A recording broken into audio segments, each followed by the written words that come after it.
दोस्तों आपका वेलकम है स्टडी विद ट्यूटर चैनल पर। दोस्तों देखते हैं आज हम पढ़ने वाले हैं केमिस्ट्री का फर्स्ट चैप्टर, जो कि आपकी फर्स्ट यूनिट में या फर्स्ट यूनिट में के जो पेपर होते हैं उनमें बहुत ही ज़्यादा क्वेश्चन इसमें से पूछे जाते हैं। और दोस्तों जो आपका जो फाइनल एग्ज़ाम होता है उसमें भी इस चैप्टर से आपको मतलब बहुत ही ज़्यादा इंपॉर्टेंट केमिकल रिएक्शन पूछी जाती हैं। तो दोस्तों आपके लिए ये जो चैप्टर है ना, ये बहुत ही ज़्यादा इंपॉर्टेंट रोल प्ले करता है यदि आपको मतलब अच्छे नंबर लाने हैं ओवरऑल साइंस में। तो दोस्तों आज देखते हैं इस चैप्टर में क्या क्या है। तो दोस्तों इस चैप्टर का जो नाम है वो क्या है, chemical reaction and equation. Chemical reaction and equation. दोस्तों पहले देखते हैं केमिकल रिएक्शन क्या होती है। दोस्तों everything around us undergoes chemical change. तो दोस्तों यदि हम अपने आसपास में देखते हैं तो हर जगह क्या चल रही है, केमिकल रिएक्शन चल रही है। ठीक है, जैसे कि आप क्या है खाना खाते हो तो खाना खाना खाने के बाद कहाँ जाता है, आपके स्टोमच में। ठीक है, तो वहाँ जाके क्या होता है, खाने के साथ क्या होती है, केमिकल रिएक्शन होती है। ठीक है, यदि यदि जैसे कि आप पानी पीते हो, पानी पीने के बाद आपके स्टोमच में वो क्या है, एक केमिकल रिएक्शन ही होती है उसके बाद। ठीक है, तो जिसको क्या बोलते हैं हम, डाइजेशन। ठीक है दोस्तों, जैसे कि हम यदि और एग्जांपल देखें, जैसे पेड़ों में क्या होती है, एक फोटोसिंथेटिक रिएक्शन होती है, वो भी क्या है, एक केमिकल रिएक्शन का टाइप है। ठीक है, तो उसके बाद हम मतलब और एग्जांपल देखते हैं। दोस्तों यहाँ पे देखते हैं और मतलब केमिकल रिएक्शन के और ज़्यादा एग्जांपल्स। ठीक है, पहला एग्जांपल है कुकिंग ऑफ फूड। जैसे खाना बनता है तो वो भी क्या है, एक केमिकल रिएक्शन ही है। ठीक है, और बर्निंग ऑफ फ्यूल, जैसे कि आप मतलब कार या बाइक या किसी भी मतलब व्हीकल में वो जो मतलब फ्यूल होता है वो भी क्या होती है, उसमें भी क्या होती है, केमिकल रिएक्शन। ठीक है, और ये क्या है, डाइजेशन ऑफ फूड। जैसे ये हम खाना खाते हैं तो उसमें भी क्या होती है, स्टोमक में जाके एक कंप्लीट केमिकल रिएक्शन होती है, जिससे आपका जो खाना है वो क्या होता है, उसमें डाइजेशन होता है। ठीक है, उसके बाद क्या है, बर्निंग पेट्रोल इन इंजन। जो हम पेट्रोल डलवाने जाते हैं किस में, पेट्रोल पंप पर। ठीक है, तो उसके बाद जब इंजन चलता है ना उसका, तो उसमें भी क्या होती है, केमिकल रिएक्शन होती है, जिससे कि हम क्या बनती है, एक एनर्जी बनती है। एनर्जी बनने के बाद जो आपका व्हीकल है वो क्या है, एक्सेलरेट होता है ना। ठीक है, तो उसके बाद क्या है, रस्टिंग ऑफ आयरन। ठीक है, रस्टिंग ऑफ आयरन का सीधा मतलब है कि जंग लगना। जंग हमें पता है कि एक ही चीज़ में लगता है, वो क्या है, लोहा। ठीक है, तो दोस्तों जैसे आप कोई भी मतलब चीज़ लाते हो जो किससे बनी होती है, लोहे से, तो उसमें क्या है, आपको एक कुछ टाइम के बाद एक रेड कलर का क्या बन जाता है, उसमें रेड कलर का एक जंग सा लग जाता है। तो वो किसकी वजह से होता है, उसमें भी क्या है, एक टाइप की केमिकल रिएक्शन ही होती है। और वो क्या होती है, जो उसमें जो एटमॉस्फेयर में वाटर वेपर है ना, वाटर वेपर, या फिर जो आप सिंपली ये कह सकते हैं जो एटमॉस्फेयर में वाटर है, वो किसके साथ रिएक्ट कर जाता है, आयरन के साथ। ठीक है, और वो आयरन का ऑक्साइड बना लेता है बाद में जाके। आयरन के ऑक्साइड को ही क्या बोलते हैं हम, रस्ट। ठीक है, तो इसी जो रिएक्शन को क्या क्या नाम देते हैं हम, रस्टिंग ऑफ आयरन। ठीक है, इसको हम दोस्तों आगे पढ़ेंगे कि क्या होती है ये, इसका मतलब क्या फॉर्मूला होता है, क्या ये एग्ज़ाम में मतलब एग्जामिनर जो होता है इसको किस किस टाइप से एग्ज़ाम में पूछता है। ठीक है, उसके बाद देखते हैं दोस्तों, curd formation from milk. Curd formation from the milk. दोस्तों आपने देखा होगा कि जो मिल्क होता है उससे हम क्या बना देते हैं, कर्ड। ठीक है, तो मिल्क क्या होता है, मिल्क का टेस्ट क्या होता है, अलग, और जो कर्ड जो बन के आती है उसका टेस्ट क्या होता है, अलग। ये किस वजह से हुआ, मतलब जो मिल्क जो है वो कर्ड में कैसे बदली, उसमें क्या होती है, केमिकल रिएक्शन होती है। केमिकल रिएक्शन होने के बाद मिल्क जो है कर्ड में बदल जाता है। ठीक है, तो दोस्तों हमारे जितने भी आसपास में हैं, हम बहुत सारे एग्जांपल देख सकते हैं किसके, केमिकल रिएक्शन के। मतलब आसपास में जितनी भी चीज़ें हैं ना, सब में क्या है, केमिकल रिएक्शंस है। ठीक है, आपने देखा होगा कि जो शुगर केन होता है, शुगर केन जो होता है जिसको आप क्या बोलते हैं, गन्ना, है ना, हिंदी में क्या बोलते हैं, गन्ना। ठीक है, गन्ने से आप क्या है, विनेगर, जब आप विनेगर बनाते हो, विनेगर को क्या बोलते हैं, हिंदी में सरका बोलते हैं, है ना। उसका टेस्ट क्या होता है, एकदम बिल्कुल मतलब खट्टा। ठीक है, उसमें क्या होता है, एक एसिटिक एसिड होता है, तो वो भी किससे बनता है, केमिकल रिएक्शन के द्वारा। केमिकल रिएक्शन के द्वारा। तो दोस्तों हमारे आसपास में जितनी भी चीज़ें हैं, मतलब मोस्टली वहाँ पे क्या चल रही है, केमिकल रिएक्शन चल रही है। ठीक है, अब दोस्तों हम आगे पढ़ेंगे कि मतलब केमिकल रिएक्शन किस किस चीज़ के साथ होती है ना। मेटल के साथ कैसे होती है, नॉन मेटल के साथ कैसे होती है ना। यदि कोई कोई रिएक्शन है वो एसिड के साथ कैसे होती है ना, और बेस के साथ कैसे होती है। ये जो कंसेप्ट है ये आपको आगे जो आने वाले चैप्टर है ना उसमें मिलेगी, ठीक है।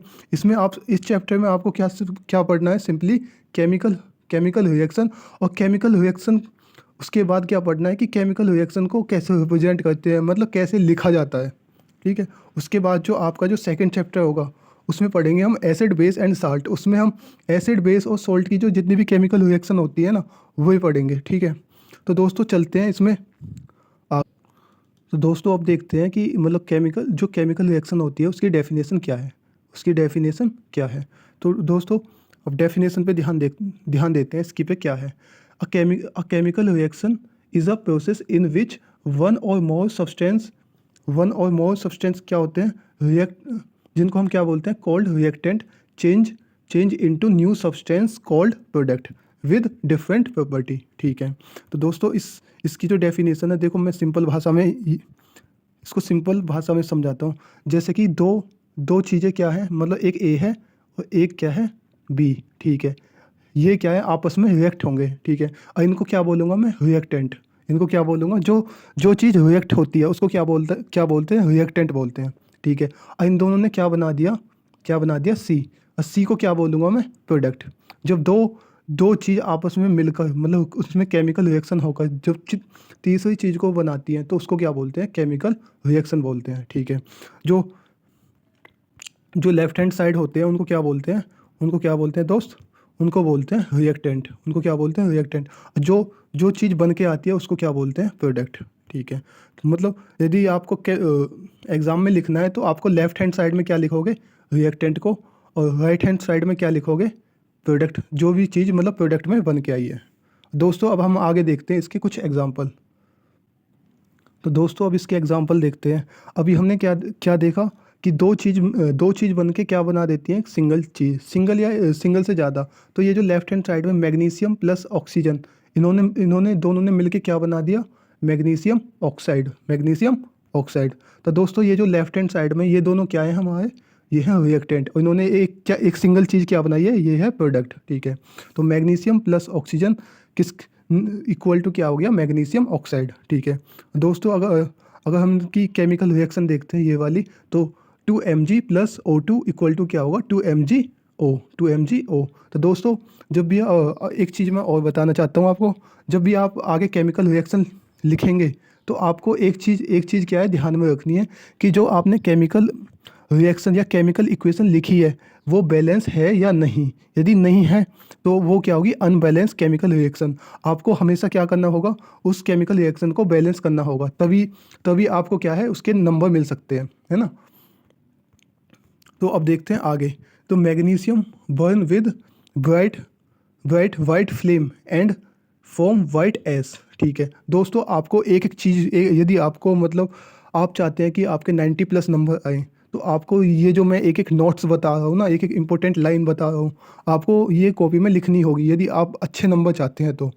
दोस्तों ये जो लाइन है आप इसको नोट्स बना के लिख सकते हो कि जब मैग्नीशियम बर्न होता है विद ब्राइट वाइट फ्लेम, ठीक है, एंड क्या फॉर्म करता है, वाइट एस, ठीक है। ये दोनों लाइन आपको याद होनी चाहिए सीधी, ठीक है। तो जब भी मैग्नीशियम क्या है रिएक्ट करता है ऑक्सीजन के साथ, तो ये क्या बनती है, जब इन दोनों के बीच में जो रिएक्शन होगी तो क्या होगी, एक ब्राइट वाइट फ्लेम निकलेंगी, मतलब एक सफ़ेद मतलब चिंगारी टाइप की रिएक्शन होगी, और उससे जो ये मैग्नीशियम ऑक्साइड होगा ये क्या होगा, एक वाइट एस होगी, है ना। मैग्नीशियम ऑक्साइड क्या होता है, एक वाइट एस, सफ़ेद राख होती है मैग्नीशियम ऑक्साइड। ये क्वेश्चन में दोस्तों आपसे पूछ सकता है किसमें, वर्ड प्रॉब्लम में, या फिर स्टेटमेंट एंड अजम्पशन वाले जो क्वेश्चन आते हैं उसमें आपसे ये क्वेश्चन पूछ सकता है। चलो दोस्तों अब आगे देखते हैं। दोस्तों आपको इसके जो नोट्स हैं बहुत ही क्लीन एंड नीट वे में बनाने हैं ताकि आप आगे उनको अच्छे से रिवाइज कर सको, और आप मतलब कि रिवीजन करते वक्त आपको मतलब हर चीज़ एकदम से याद आ जाए। दोस्तों अगला जो एग्जांपल है देखो ये क्या है, हाइड्रोजन प्लस ऑक्सीजन क्या बनेगा, वाटर, ठीक है। तो ये भी दोस्तों क्या है, केमिकल क्या है, रिएक्शन है। जब हाइड्रोजन और ऑक्सीजन आपस में मिलकर क्या बनाते हैं, वाटर बनाते हैं, ठीक है। हाइड्रोजन क्या होता है H2, ऑक्सीजन क्या होता है O2, ठीक है। तो क्या बन जाएगा 2H2O। दोस्तों ये क्या है, ये एक बैलेंस केमिकल रिएक्शन है, ठीक है। तो इसके साथ हम आगे देखते हैं, ठीक है। तो इसके साथ दोस्तों ये क्या है, मैं आपको आगे बताऊंगा कि ये जो इक्वेशन है ये बैलेंस है या नहीं। यहाँ पर ये क्या है, बिल्कुल बैलेंस केमिकल इक्वेशन है। तो मैं आगे बताऊंगा कि आप मतलब किसी भी केमिकल रिएक्शन को कैसे बैलेंस कर सकते हैं, ठीक है।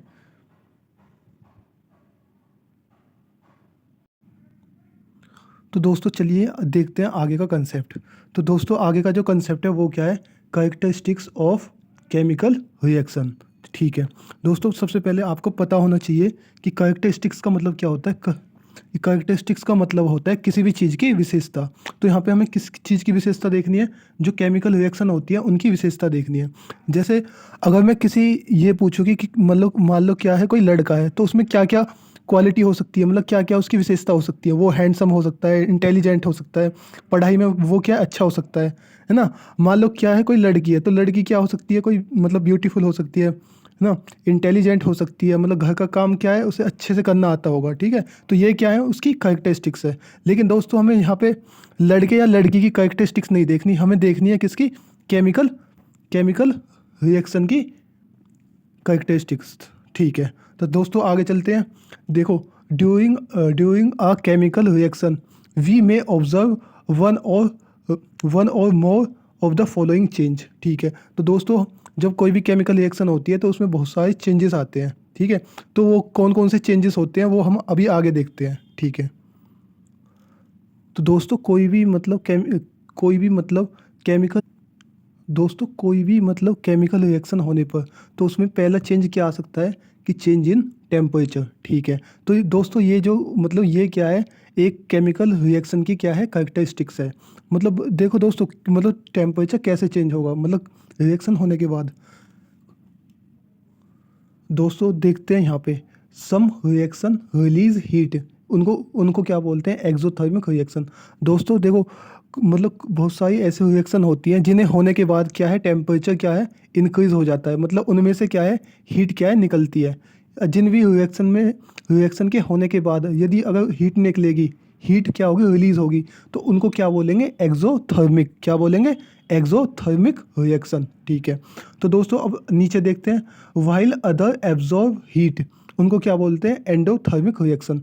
दोस्तों बहुत बहुत बार आपको ऐसी केमिकल रिएक्शन मिलेंगी जिनमें क्या है, आपको हीट देनी पड़ेगी उन केमिकल रिएक्शन के लिए। तो उनको क्या होगा, पहले वो हीट एब्जॉर्ब करेंगी, तो उसके बाद क्या होगा, केमिकल रिएक्शन होगी। तो वो वाली जो केमिकल रिएक्शन होती है उनको क्या बोलते हैं, एंडोथर्मिक, क्योंकि उनमें क्या है, हीट दी गई है, ठीक है। तो दोस्तों आप यहाँ से ईजिली आपके पेपर में ये भी पूछ सकता है कि बताइए कि एक्सोथर्मिक रिएक्शन क्या होती है और एंडोथर्मिक रिएक्शन क्या होती है। एक्सोथर्मिक रिएक्शन में आपको क्या बोलना है कि जिन जिन रिएक्शंस में हीट क्या होती है, रिलीज होती है, उनको क्या बोलते हैं, एक्सोथर्मिक। और जिनमें हीट एब्जॉर्ब होती है उनको क्या बोलते हैं, एंडोथर्मिक रिएक्शन, ठीक है। तो दोस्तों इस इस एक्टिविटी का या फिर इस कंसेप्ट का हमें एक एग्जांपल भी देखना है। देखो ये क्या है, CaO+H2, तो ये क्या बनेगा, CaOH का होल ट्वाइस प्लस हीट। तो दोस्तों इसमें क्या निकली है, हीट, मतलब इसका टेम्परेचर क्या है, इंक्रीज हुआ होगा। मतलब ये कौन सी रिएक्शन हुई है, ये हुई है एक्सोथर्मिक रिएक्शन, क्योंकि इसमें हीट क्या है, प्लस में है ना, हीट क्या है, प्लस में। अगर राइट हैंड साइड में अगर हीट क्या है, प्लस में, तो वो कौन सी रिएक्शन होगी, एक्सोथर्मिक। यदि लेफ्ट हैंड साइड में अगर लेफ्ट हैंड साइड में यहाँ पे दोस्तों मैं अभी आपको बताता हूँ, यदि इस साइड प्लस हीट है, इसके साथ क्या है, प्लस हीट, तो उसमें उसका मतलब है कि उसमें हीट दी गई है। वो कौन सी रिएक्शन होगी, एंडोथर्मिक रिएक्शन, ठीक है। तो दोस्तों ये क्या है, एक कैरेक्टरिस्टिक्स है चेंज इन टेम्परेचर, किसकी, केमिकल रिएक्शन की। तो दोस्तों अब आगे का जो कंसेप्ट है वो देखते हैं। तो दोस्तों इसमें देखो, अभी मैंने ये जो रिएक्शन बताई है इसमें आपको टर्म्स पता भी होने चाहिए। देखो CaO को बोलते हैं क्या, क्विक लाइम। और ये जो प्रोडक्ट बन के आया है CaOH का होल ट्वाइस, इसको क्या बोलते हैं, स्लेक्ड लाइम, ठीक है। तो आपसे ये सीधा MCQ में क्वेश्चन पूछा जा सकता है कि बताओ क्विक लाइम का फॉर्मूला क्या है, CaO, स्लेक्ड लाइम का फॉर्मूला क्या होता है, CaOH का होल ट्वाइस। तो इसमें हीट क्या है, प्रोड्यूस हुई है, ठीक है। तो ये क्या होगी, एक एक्सोथर्मिक रिएक्शन होगी, ठीक है। दोस्तों उसके बाद देखते हैं, तो this reaction is used in white washing. White washing, ये जो रिएक्शन है किस में यूज़ होती है, वाइट वॉशिंग में। दोस्तों आपने अपने घरों में जब आपका पेंट होता होगा तो आपने एक पुट्टी पुट्टी जानते होगे आप, जब भी मतलब पुट्टी घोली जाती है तो एक मतलब उसको टब में डाला जाता है, तो उसमें क्या है एकदम मतलब हीट सी या धुआं सा निकलता है उसमें से, ठीक है। तो वो क्या होती है एकदम उसमें एक्सोथर्मिक रिएक्शन होती है, उसको मतलब पानी में डालते ही क्या है वो बबल स्टार्ट हो जाती है, मतलब हीट निकलनी उसमें से क्या हो जाती है, स्टार्ट हो जाती है। तो वो क्या है, वो यही वाली रिएक्शन होती है उसमें। कौन सी, उसमें हम क्विक लाइम को मिलाते हैं पानी में, तो उससे क्या बन जाता है, स्लेक्ट लाइम, और उसके साथ क्या निकलती है, हीट, ठीक है। तो ये क्या है, एक डोमेस्टिक एग्जांपल था जो कि हम मतलब जब घरों में पेंट होता है तो उस टाइम पे हमें क्या है देखने को मिलता है, ठीक है। तो दोस्तों अब आगे आगे का जो कंसेप्ट है वो देखते हैं। दोस्तों दूसरी जो मतलब केमिकल रिएक्शन की जो कैरेक्टरिस्टिक्स है, मतलब विशेषता है, वो क्या है, चेंज इन कलर। तो दोस्तों बहुत सी मतलब ऐसे रिएक्शन होती है जिनके होने के बाद क्या है, जो मतलब रिएक्टेंट होता है और जो प्रोडक्ट होता है उसका कलर क्या हो जाता है, चेंज हो जाता है। मतलब जैसे कि मान लो कि ये एक एक रिएक्टेंट ये है और दूसरा रिएक्टेंट क्या है, ये, ठीक है। और जो बन के आया प्रोडक्ट वो क्या है, ये थ्री, ठीक है। तो 1 और 2 का कलर क्या होगा और कुछ, और जो प्रोडक्ट बन के आएगा उसका कलर क्या होगा, अलग, ठीक है। तो उसमें क्या हो जाएगा, चेंज इन कलर। तो ऐसी भी क्या है बहुत सी रिएक्शन होती है जिनमें क्या है कलर चेंज हो जाता है, और वो क्या होती है, एक केमिकल रिएक्शन की विशेषता होती है या फिर कैरेक्टरिस्टिक्स होती है किसकी, केमिकल रिएक्शन की, ठीक है। दोस्तों अब इसका एग्जांपल देख लेते हैं। Fe+Cu SO4 क्या बना, FeSO4+Cu, ठीक है। तो इसमें क्या हुआ ओवरऑल, तो ब्लू सॉल्यूशन था किसका, कॉपर सल्फेट का। तो ये क्या है, कॉपर सल्फेट है, इसका कलर क्या था, ब्लू, ठीक है।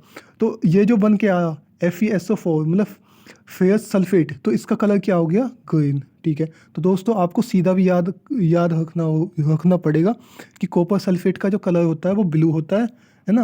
और जो फेयस सल्फेट होता है उसका जो कलर होता है वो क्या होता है, ग्रीन होता है, ठीक है। तो दोस्तों आपको ये मतलब स्मॉल स्मॉल चीज़ें क्या है याद करनी होगी, क्योंकि ये MCQ में आपको सीधा पूछ सकता है। वो जो वर्ड प्रॉब्लम आती है ना उनमें आपको ये सीधा क्वेश्चन पूछ भी सकता है। दोस्तों अब देखते हैं तीसरी कैरेक्टरिस्टिक्स ऑफ केमिकल रिएक्शन, ठीक है। दोस्तों हमने पहली देख ली, दूसरी देख ली, अब देखते हैं तीसरी वाली क्या है, ठीक है। तो ये क्या है, इवेल्युएशन ऑफ गैस, मतलब कि गैस का निकलना, ठीक है। मतलब कुछ केमिकल रिएक्शन ऐसी होती हैं जिन्हें होने के बाद क्या है, एक गैस निकलती है, ठीक है। तो हमारा जो स्टोमच होता है उसमें जो मतलब आपका क्या होता है, डाइजेशन होने के बाद कौन कौन सी गैस निकलती है, उसमें आपको पता होगा कार्बन डाइऑक्साइड गैस निकलती है, एक सल्फर डाइऑक्साइड गैस भी होती है, वो भी क्या होती है, वो भी निकलती है, ठीक है। तो दोस्तों अब यहाँ पे देखते हैं Zn+2 HCl, तो इसने क्या बना दिया, ZnCl2 प्लस हाइड्रोजन गैस। तो मतलब ये क्या है, हाइड्रोजन क्या है, गैस है। तो यहाँ पे गैस क्या है, निकली है, इवेल्यूएशन हुआ है इस गैस का, ठीक है। तो ये क्या है, एक ऐसी केमिकल इक्वेशन है जहाँ पे इवेल्यूएशन हुआ है गैस का। तो हम यहाँ से सीधा देख सकते हैं कि गैस का इवेल्यूएशन होना भी क्या है, केमिकल कैरेक्टरिस्टिक्स है, ठीक है। तो इसमें देखो नीचे क्या लिखा है कि बबल्स ऑफ हाइड्रोजन गैस क्या है यहाँ पर फॉर्म होंगे, जो, ठीक है। जब भी मतलब जिंक को HCl के साथ रिएक्ट करवाओगे तो क्या बनेगा, उसमें हाइड्रोजन गैस के बबल क्या है, फॉर्म होंगे, ठीक है। मतलब जैसे कि आपने क्या है, जिंक मेटल लिया यहाँ पे, जिंक मेटल लिया, उसमें आपने HCl डाल दिया इस यहाँ पे, ठीक है। तो इसके बाद इसमें क्या निकलेगी, एक गैस निकलनी क्या हो जाएगी, स्टार्ट हो जाएगी, मतलब हाइड्रोजन गैस के बबलिंग होनी स्टार्ट हो जाएगी। दोस्तों चलो अब इसकी लास्ट वो देखते हैं क्या, कैरेक्टरिस्टिक्स मतलब क्या है, फॉर्मेशन ऑफ प्रेसिपिटेट, ठीक है। तो दोस्तों आपके लिए ये जो टर्म है ना प्रेसिपिटेट, ये क्या है, एक नया टर्म होगा पक्का, ठीक है। तो अब देखते हैं ये प्रेसिपिटेट है क्या। अब precipitate is a insoluble solid in a solution, ठीक है। तो प्रेसिपिटेट क्या होता है, एक इनसोल्यूबल सॉलिड फॉर्म्ड होती है किसी भी चीज़ की। मान लो कि दोस्तों ये क्या है, गिलास है, ठीक है, या एक जग है, ठीक है। इसमें क्या है, पानी है इसमें वाटर, ठीक है। इसमें आपने क्या है, चौक घोल दी, चौक घोलने के बाद क्या होगा, अगर